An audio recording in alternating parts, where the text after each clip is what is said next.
Abogado, pwede po ba kasuhan ng Malacanang, ng kanyang mga halipores yung mga taong nagtatanong tungkol sa kalusugan ni BBM? So gusto niyang kasuhan yung mga nag-ahanap kay BBM at nagtatanong ng kanyang kalusugan. BBM, kasuhan mo ako! Nasaan ka na? Meron ka bang sakit? Bakit hindi ka nagpapakita at bakit hindi ka nagtatrabaho? Yung pangako mo sa buong Pilipinas noon, yung pangako mo sa mga Ilocano, sa mga Pilipino, nababawiin mo ang ating karangalan. Wala kang ibang ginawa kundi magnakaw. Ngayon lugmok na lugmok tayo. Wala tayong ka-pride-pride. Yung tanging tao na siyang ating hope na ibabalik ang ating pride, ang pamilya Duterte, ayaw mo pang mamuno sa atin. Sayang na sayang, inisquander mo ang pagkakataon para bawiin ang dignidad ng iyong pamilya, ang dignidad ng Pilipino. Ganyan pa ang iyong ginagawa. Napakahina mo talaga. Kung hindi ikaw ang gumagawa niyan, bes, umalis ka na dyan. Kung hindi ikaw ang gumagawa niyan, bakit mo pinapabayaan yung mga mahihina mong demonyon sa paligid mo na siyang magdikta ng pamamahala dito sa ating Pilipinas? Na hindi naman sila pinili ng mga Pilipino. Kung hindi mo talaga kaya, kung mahina ka talaga, kung nag-a-addict ka talaga at nagda-drugs, or kung may sakit ka talaga, hindi mo na kayang tumayo dyan sa iyong hospital bed, wag ka nang magtrabaho at ibigay mo na sa rightful holder ng posisyon ng leadership sa bansang Pilipinas. Dahil ang mga Pilipino ay deserve nila ng isang malakas na leader na mamuno sa kanila at gumagawa ng konkretong aksyon at hindi lamang pagnanakaw ang ginagawa. Sir, last question sir. Any comment po sa unprogrammed fund na nagkakaroon ng oral argument sa Supreme Court? Unprogrammed funds, illegal yan. Yung Supreme Court meron na siyang jurisprudence noon pa na bawal ang paggamit ng unprogrammed funds kapag walang certification na hindi nagastos, kapag automatic mong ginagamit yung unprogrammed funds na wala man lang savings sa mga ibang mga items, settled na po yan. Pero yun ang ginawa ni BBM nung kaniyang sa kasalukuyan niyang administrasyon. Sa katunayan, yun ang pinakamalinaw na basis as a matter of fact ng impeachment. Kung meron tayong dapat i-impeach ngayon, dapat siya yun.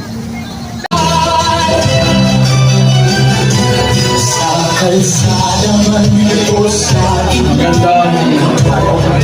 Akala ko tatapusin pa yung kanta eh. Sige, upo lang ngayon. Relax lang.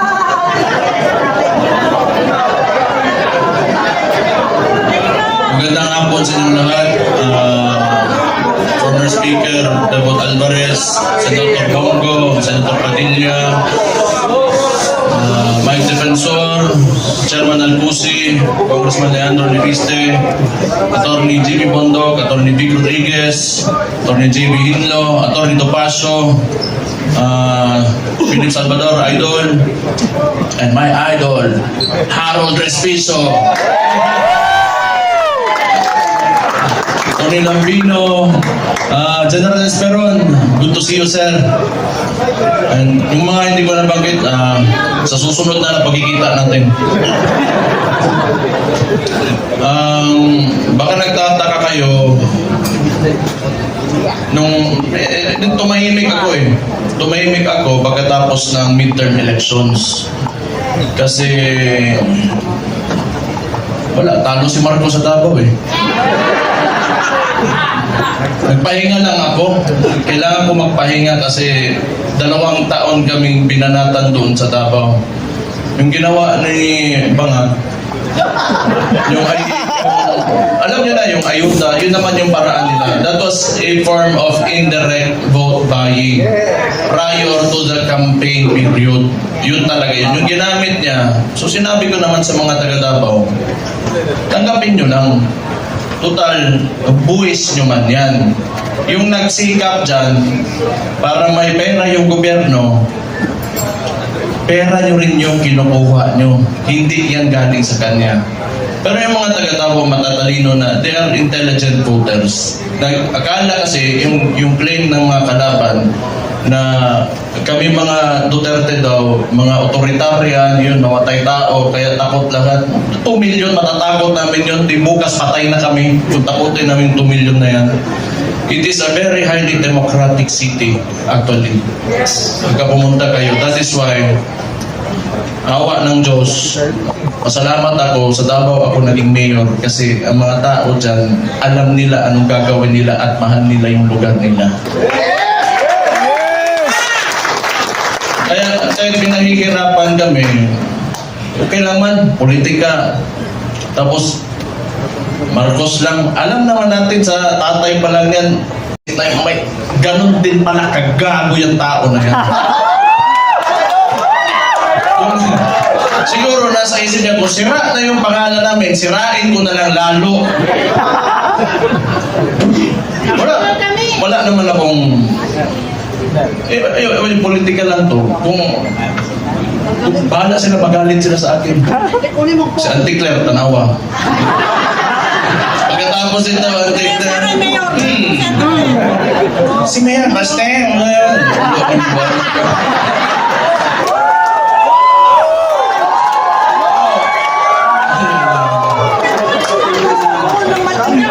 Nagpahinga lang ako. Kasi nung before the midterm elections, kami doon sa Davao, lagi kami nagmo-mobilize. Kasi nung sinimulan nila yung People's Initiative, papipirmahan nila yung yung mga papel.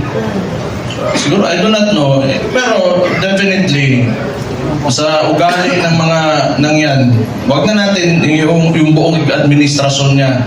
Kasi siya naman yung nasa taas ng chain of command, yung presidente. Definitely, ang suspicion namin, it was for term extension.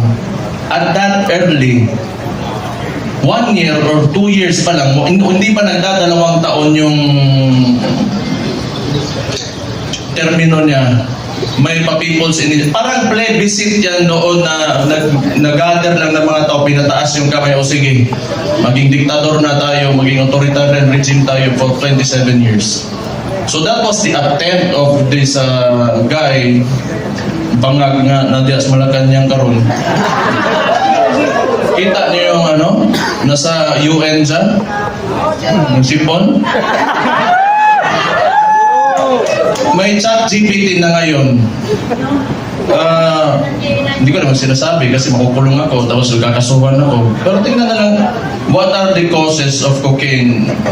Tingnan ChatGPT. How it will affect your nasal cavity. May cellphone na kayo lahat. Wala. Swindler. He is a swindler. Yung ginawa sa atin, kaya nga naniniwala tayo kasi akala natin itutuloy niya. Ganito lang naman tayo, kaya nandito tayo lahat ngayon. Kayo, marami tayong parallel groups. Nilapitan ako ni Sir Mike Defensor pati ni Speaker Bebot. Na nakita ko sila pagdating nila doon sa bahay ko. Patay problema na ko niya. Hindi, nagpahinga lang ako kasi grabe yung Pero ang akala nila, tumigil na tayo. Hindi pa tayo tumigil.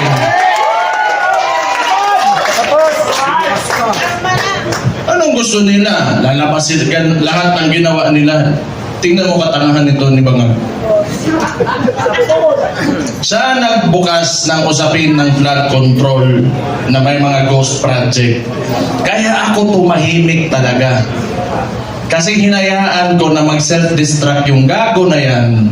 Kasi alam kong sasabog sa mukha na yan. Because unang-una sa lahat, pag ikaw eksekutibo, you cannot point at someone else for the mistakes of your administration.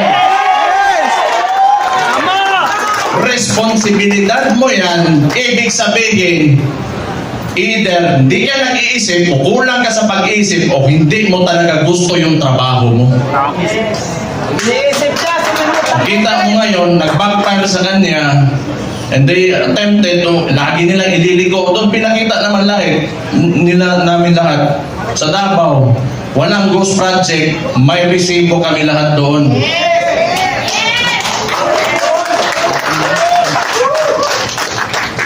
Tingnan nyo, anong resulta ng ginawa nila? Kasi tinawag na natin yan, yung 2024 is the most corrupt budget, or the 2025, yung sinabi ni Sid Ungab nung panahon. Hindi, lahat yan kasi sayo ng opo The most corrupt. Bakit di sila makakilos ngayon na tumaas yung presyo ng langis? Walang pera. Bakit hindi nila kayang babaan yung VAT, yung panawagan ni Leandro Libiste? Di nila kaya kasi wala nang sila na nakawin pa. Walang pera. 2 billion. Walang balita doon! Alam nyo, hindi naman talaga perfecto kahit saan ka pumunta sa buong mundo. May mga lobbyists, you know, the congressmen and the senators, dadaan talaga yung pera dyan because that's the power of the purse, lobbying and all of that. Pero this kind, the estimated loss to corruption, umaabot na sa trillion. It doesn't make sense anymore. Saan mo pa igagastusin yung pera na yan kung nasa bulsa mo yan? For what? Magkano ba gusto mong yung kanin mo, gusto mo tag 200 pesos per kilo? Gusto mo yung pinakamasarap na pagkain, pinakamasarap na steak? Ano pa gusto mo sa buhay mo? Yan yung mga yan, mayayaman na yan. Hindi pa sila nakukontento. Hindi na lang maawa pa. Kita niyo yung mga matatanda na mamalingki sa umaga, magdadala ng bayong, tapos mahihirapan mo pa, ngayon tumataas presyo ng lahat. Hindi sa nakatingin sa pagkaraniwang Pilipino, ano ang buhay ng Pilipino. Tapos itong gago na to, patay ang buwan eh. Gusto ko kanya, pag-initan nyo na ako. Para ano naman, nagpahinga lang ako. Balik na naman tayo, patay na naman sila sa atin.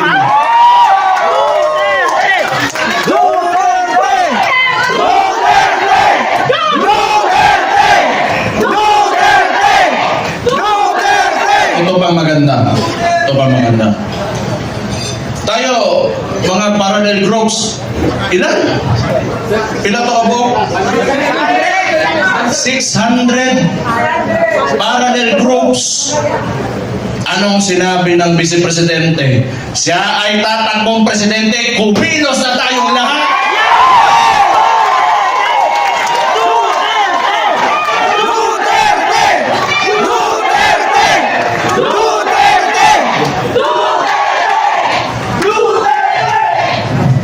Ang gusto ng ano ko lang, tingin ko lang naman ito kasi hindi ko rin naman talaga mahulaan kung ano nasa isip ng kapatid ko. Tayo, tama yung sinabi ni Rob Francis kanina, may galit tayo. Galit tayo galit dito. Kaya nga tayo nagtipon-tipon kasi gusto natin na may pagbabago na nangyari. Kasi yung pagbabago na yun, kinuha ni Bongbong Marcos na pinasama tayo. Balik lang tayo kung ano yung plataforma. So noong 2016, si former President, si Roddy Duterte, yung tatay ko, sa survey, 7%, 15, 18.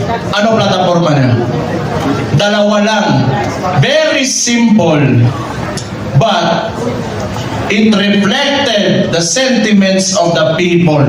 Yung masa, drugs and corruption. Anong binalik ni BBM ngayon? Drugs and corruption! Grabe. Sabi ng kapatid niya, hindi ako yun ha. Save na ba ako, attorney? Sabi ng kapatid niya hindi ako nasabi nun di ba? Na-addict daw yung kapatid na ang... Maulagin na ba?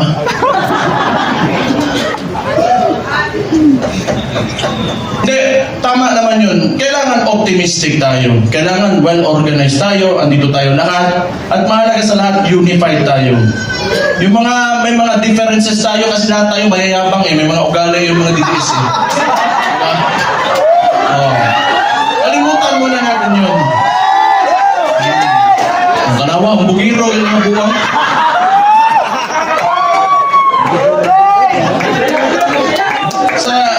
Sa ngayon, kailangan organisado tayo. Kailangan kalimutan muna natin yung mga differences natin. Magkaisa tayo. At since nagdeklara na natatakbo yung principal natin, who is the Vice President, Sara Duterte, magsimula na tayong kumilos.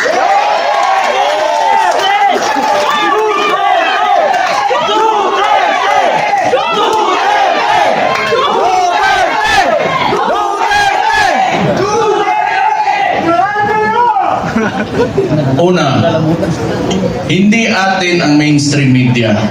Yan ang pinakamalaking, pero wala naman di maniwala na sa kanila ngayon. Actually, if you are biased ka towards the article or the headline, you will support that headline. Ay yung ano lang, traditionally, sanay kasi yung Pilipino na, or yung, not really the Filipinos only, but the entire world, that they look up to the mainstream media. Kasi yun yung historically, yun talaga yung ginagamit na source of information. But we all know na it can be manipulated. And it is, now, it is very well manipulated by no, I do not blame them. May iba lang talaga na talagang rabid na anti-Duterte na mga tulad ng Rappler. Pero yung iba kasi talaga, wala yan. Matatakot talaga yan sa gobyerno. Kasi yung gobyerno, yung negosyo mo, lalapitan ka lang yan. Lalapitan ka lang ng BIR, ng ipapasarado ka, takutin ka. I noticed because a lot of individuals in Davao, businessmen, were even afraid to come near me. Kasi pag manalaman ng administrasyon na yan, ni Bangag, ikakat off, pahihirapan, gamitin yun. The bureaucracies of the government have been weaponized by this administration. So intindihin na natin yun. What we can do is, we go back to the roots. We campaign for our candidate. Wala rin naman tayo, kasi hindi rin naman tayo papansinin ng mga mainstream media because, lahat, masang Pilipino man tayo. So we do what we do best. 2016, anong ginawa nyo? Walang campaign materials na mabibigay yung tatay ko. Anong ginawa nyo? Kayo gumawa sa sako. Then this will be 2016 all over again. Let's reclaim the country and give it back to the people.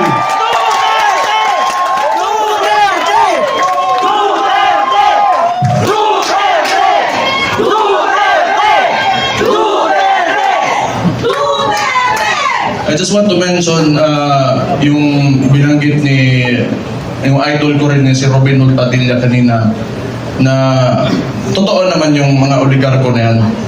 They are in control. Walang nawawalang oligarko sa buong mundo.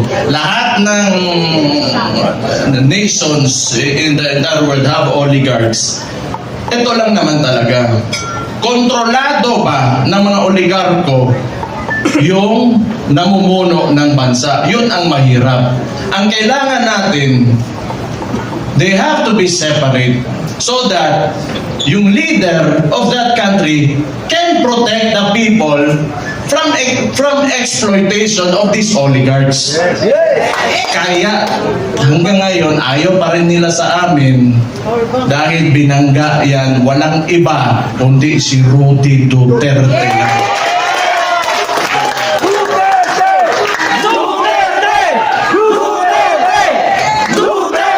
So siguro naman nag-declare na yung kapatid ko and we're going into the 2028 elections. Pakiusap ko lang sa mga oligarko, may mga mayayaman, malalaking negosyante talaga that have command of the economy. Maawa naman kayo sa mga tao.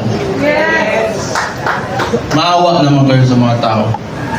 Give this country a chance na sumarap din ang buhay ng Yung mga naglalakad lang sa daan na walang mga sasakyan. Yung sinabi ko kanina, it really breaks my heart. You know, yung living conditions ng tao ngayon. Sometimes, you know, it makes life harder to live seeing this. Sa totoo lang. You know, I am guilty because I have may bahay ako, sementado, nasa loob ng subdivision. It makes me feel so bad that the other Filipinos, my countrymen, have to suffer. Kaya naman tayo nandito alam ko, mahal niyo yung tatay ko dahil alam niyo na talagang minahal at mahal niya yung bansang Pilipinas.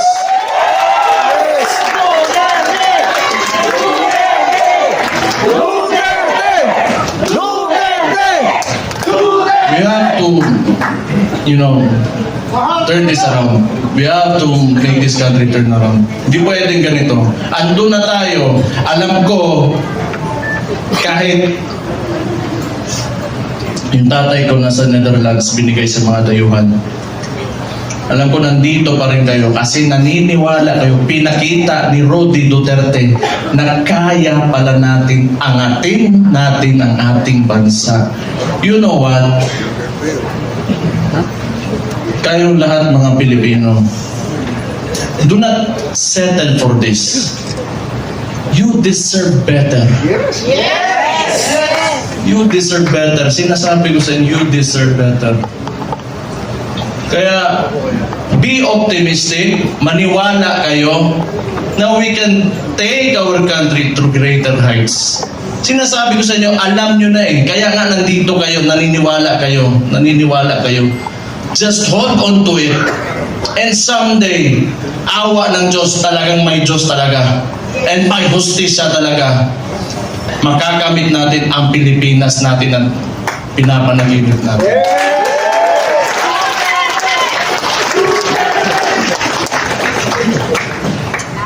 Isa, lahat ng politiko kailangan bitawan natin yung mga pansarili nating gusto. We have to be selfless public servants. Unang-una yan sa lahat kung gusto natin talaga umangat itong bansa natin. Sabihin na natin, oh, may nagawa nangyari, bigayan ng pera, whatever. Kasi that should be enough. Nagkaroon na kayo ng presidente that tolerated it. So what's next? Dadagdagan nyo pa? Nagpasarap na kayo ng sobra-sobra? Gusto nyo pa? You know, kung swerte na kayo sa buhay, it's time you give back to the people. Yes. Huwag nyo pahirapan yung mga tao. Tama na yan. Okay na yan. Siguro yung mga anak nyo maka-aral sa abroad, you can eat, you know, in very nice restaurants. Tama na yan. That's okay. Isang ulo lang naman ang kailangan namin. Ang ulo ni Bongbong Marcos!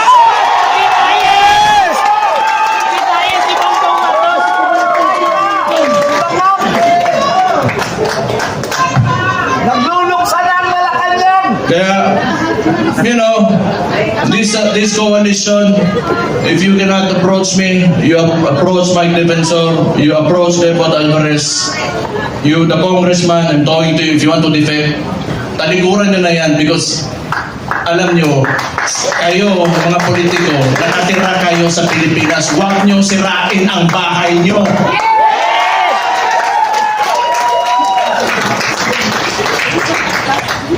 Tanawa na suko na buko.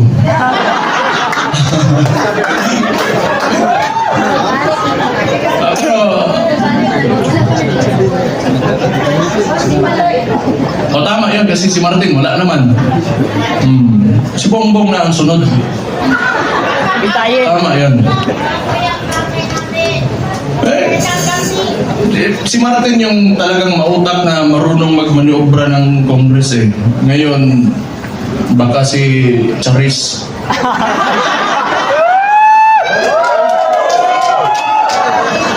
Sino? Sino yan? Charis. Charis. Sandra. Kasi rinig ko, chismis lang to ha. Chismis, wala ko sinasabi. Puppet speaker lang yan si, yung speaker na yun. Hindi ko lang alam sino yan, Charis. Basta narinig ko, Charis daw. Patay.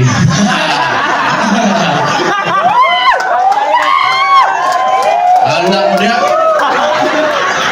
Basta ako, nagsalita na ako.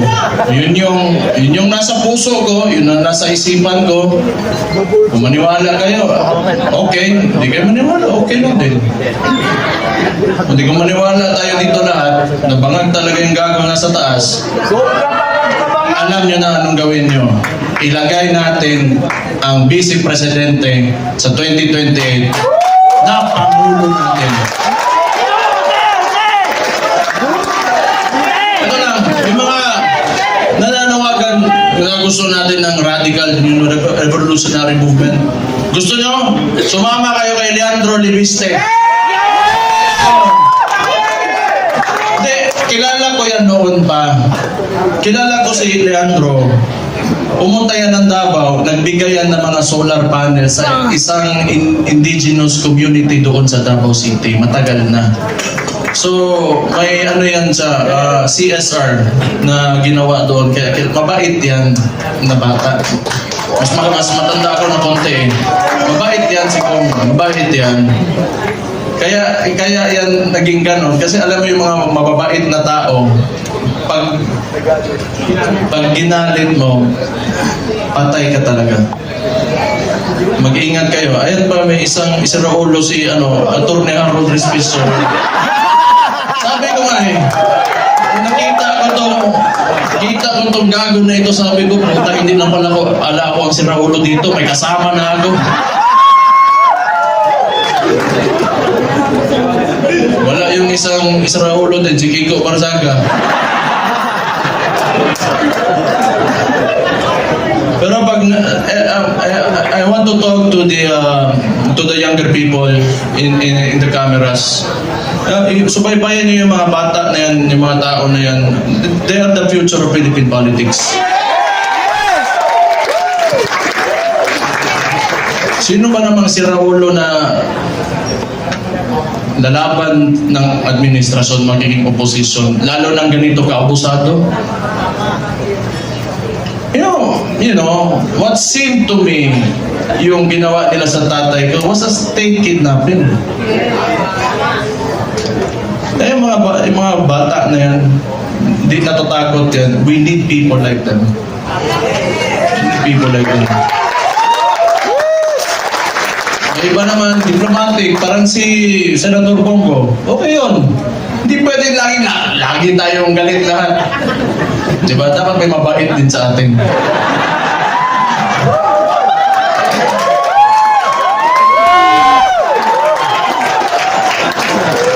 Then, good nature na tao si Senator Bongo.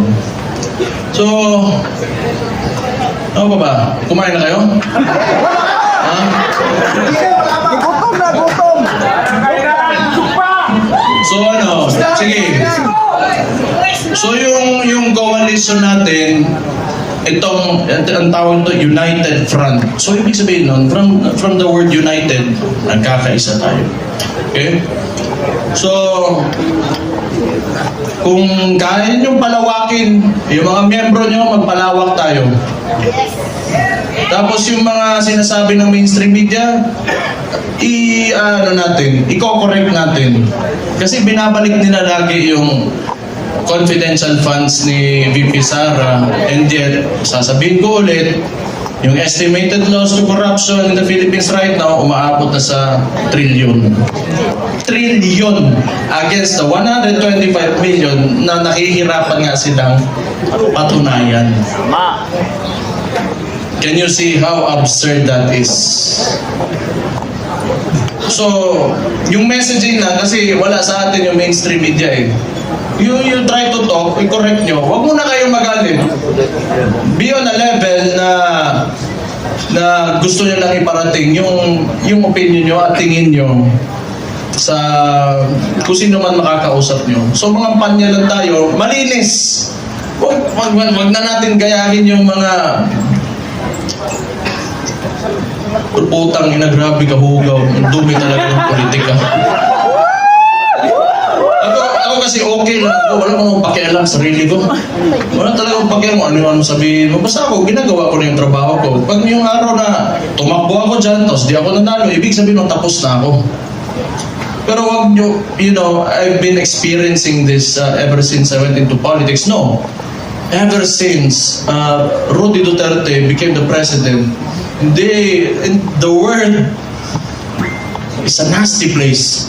It's really nasty.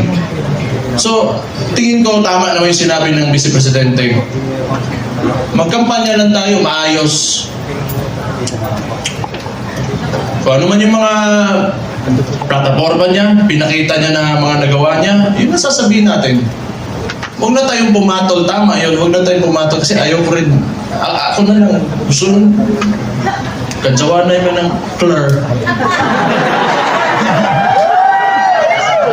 Anti-Claire. Masuko, magagalit na naman yan eh, alam ko yun. Sasagot na naman yan. Buwang.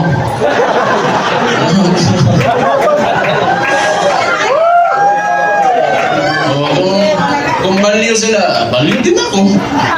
Ganun lang naman. Pero alam mo, yung observation ko lang, this is only my observation. Mahirap yung mga tao nakaupo sa, you know, in a seat of power.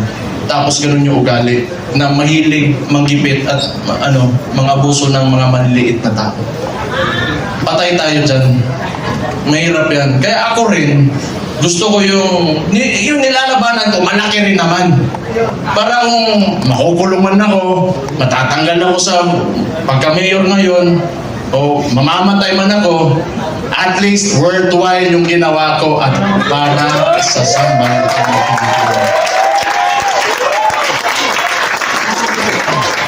They only pick on people na kaya nila eh. They only pick on people na kaya nila. Pero, hindi nila kaya ang masang Pilipino. That will never happen. Hindi nila kaya. Bukas na ang mga isipan at mga mata ng Pilipino ngayon. Bakit isa lang nagsasabi na tama? Kayo, hindi nyo alam.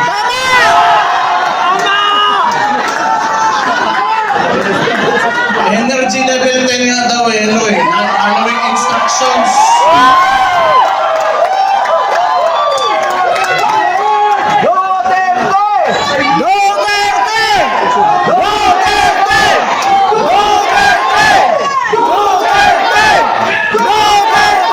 Kayo, nilalagay nyo talaga ako sa alanganin ba? Okay lang. Okay na na! Alam nyo, yung tumakbo, yung tatakbo yung tatay ko, lahat kami magkakapatid, hindi talaga pumayag. Kaya isa ring value yun.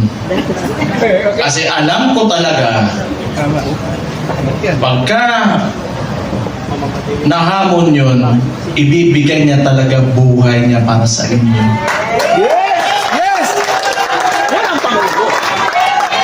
Hindi kami pumayag. Pero siguro, tingin ko lang, hindi ko naman pwedeng hulaan yung nasa isip niya. Mahal niya talaga kayo at yung bayan. Yes! Kaya ngayon, pagka pumupunta ako ng Netherlands doon sa detention unit, kinakausap ko. Can never imagine someone would, like an actual individual in front of me that would actually give away his freedom and his life for his country.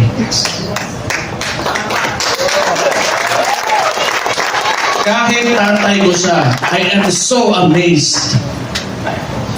And I am very, honored that he is my father.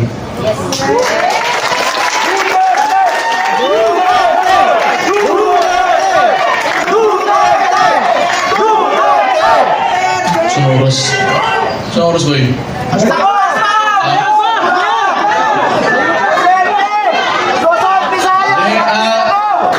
Basta kung may problema, we have to communicate with each other. Okay?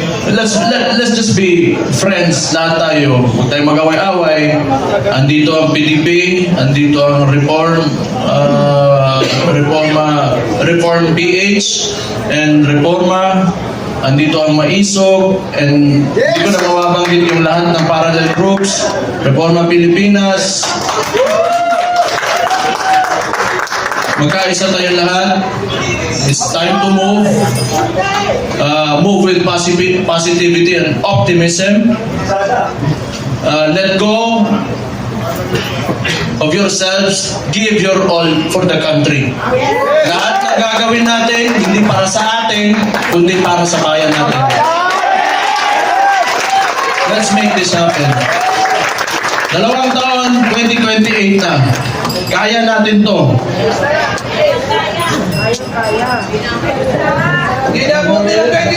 The surveys Dapat itong taon na lang. the surveys are telling. So we just have to push harder. Push harder. Huwag kayong titigil. And always remember, pagka you are facing adversity, hindi kayo nag-iisa. Ako si Mayor Sebastian Duterte ng Davao City, kasama nyo.